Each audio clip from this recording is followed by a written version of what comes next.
Nayupi ang kolong-kolong na ito matapos na makabangga sa isang trailer truck sa barangay Putyao, Pilar, Sorsogon, pasado alas 2:20 ng hapon kahapon. Lula nito ang isang 49 anyos na lalaki na sugatan sa insidente, habang kritikal naman ang kondisyon ng 21 anyos na driver nito na parehong residente ng barangay Mercedes, parehong bayan. Lumalabas naman sa inisyal na investigasyon ng Pilar Municipal Police Station na bigla na lamang pumasok sa linya ng truck ang kolong-kolong na nagresulta sa kanilang pagkakadisgrasya. Pauwi na daw sana ang mga ito nang masangkot sa insidente. Galing po sila sa sentro ng Putyao, may binili lang na gagamitin sa pangtahi ng yung nipa, pangbubong sa bahay.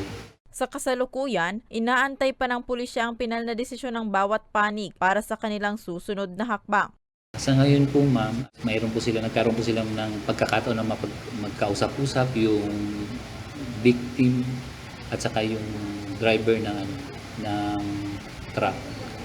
Kung ano man po yung pagkausapan nila ma'am, ano lang siguro kami ma'am, kung ano man po yung pagkausapan nila, di na lang po kami ma'am nakuha ang mga legal documents like yung compromise agreement, kung ano po yung mapag-usapan po nila. Muling nagpaalala ang Pilar MPS sa mga motorista na maging maingat upang maiwasan ang mga disgrasya sa kalsada. Para sa mga balitang Tatak Bicol, Rose Bilista.